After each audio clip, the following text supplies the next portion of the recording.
جب اللہ کسی سے ناراض ہوتا ہے تو اس کا لباس اتر جاتا ہے۔ تو لباس کا مختصر ہوتے چلے جانا یہ کوئی دلیل اس بات کی نہیں ہے کہ یہ بندہ ترقی یافتہ ہو گیا ہے، بلکہ یہ اس بات کی دلیل ہے کہ اللہ اس سے ناراض ہو رہا ہے، اس کا لباس سکڑتا چلا جا رہا ہے۔ تو لباس کا مکمل ہونا، تینوں مقاصد لباس کے نصیب ہوں۔ سب سے پہلا مقصد لباس کا پردہ ہے، دوسرا مقصد لباس کا گرمی اور سردی کے اثرات سے بچنا ہے، تیسرا مقصد لباس کا زینت ہے۔ یہ تین مقصد ہیں لباس کے۔ پہلا مقصد پردہ، پردے کی چیزوں کو چھپانا، جن کا پردہ میرے رب نے رکھا ہوا ہے۔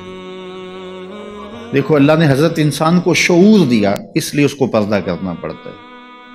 جن کو شعور نہیں ہے ان کے پردے کا قدرت نے خود اہتمام کیا ہے۔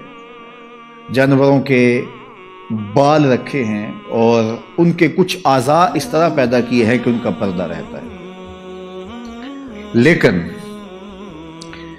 جس کو شعور دیا، جس کو فہم دیا، اس کے ساتھ اس کا لباس بھی اتارا۔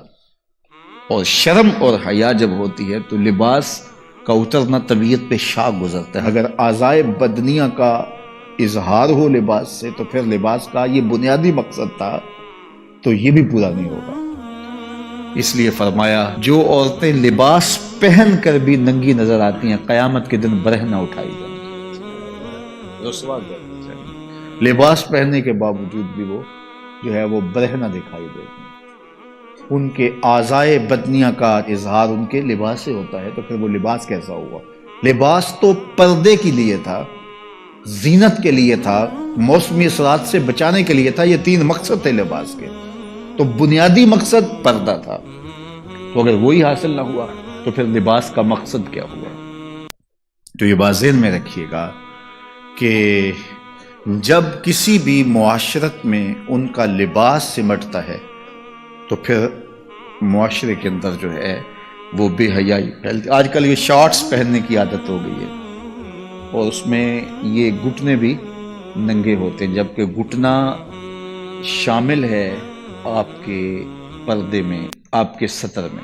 مرد کا سطر گھٹنے سے لے کے ناف تک ہے۔ اگر کسی مجبوری سے یا کسی وجہ سے وہ کوئی ایسا لباس پہنتا بھی ہے تو وہ اپنے گھٹنوں کو ننگا نہیں رکھے گا اور ننگا نہیں ہونے دے گا، تو یہ اس کے پردے میں شامل ہے۔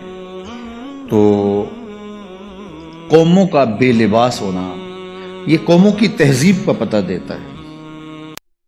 میں وہاں اندلس میں گیا تو کرتبہ میں اور غرناطہ میں تاریخ دیکھنے کے لیے میں 2 دفعہ گیا، اور مجھے یہ تھا کہ میں جہاں مسلمانوں نے ایک مدت تک حکومت کی ہے ان مناظر کو اپنی آنکھوں سے دیکھوں۔ تو غرناطہ میں بھی دیکھا اور کرتبہ میں بھی یہ دیکھا کہ ان کے پرانے مکانوں کا جو طرز تعمیر ہے وہ یہ ہے کہ ان کی جو کھڑکیاں ہیں وہ قد آدم سے اوپر شروع ہوتی ہیں۔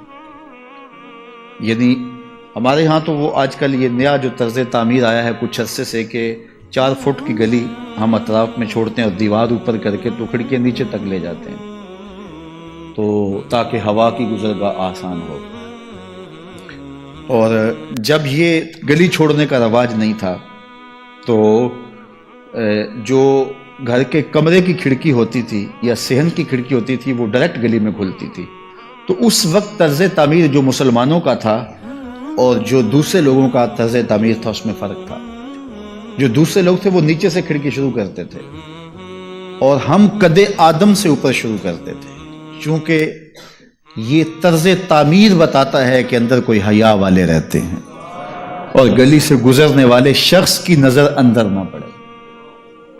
تو میں نے دیکھا ہے کہ مغرب کے اندر تو یہ تصور نہیں ہے کہ قد آدم پہ کھڑکیاں ہوں، لیکن وہاں قد آدم پہ پرانے مکانوں کی کھڑکیاں دیکھی ہیں، تو یہ طرز تعمیر بتاتا ہے کہ مسلمانوں کے خمیر میں حیا رکھا ہے۔ میرے حضور نے سچ کہا تھا، جب ایمان آتا ہے تو حیا آتا ہے، جب حیا رخصت ہوتا ہے تو ایمان بھی رخصت ہو جاتا ہے۔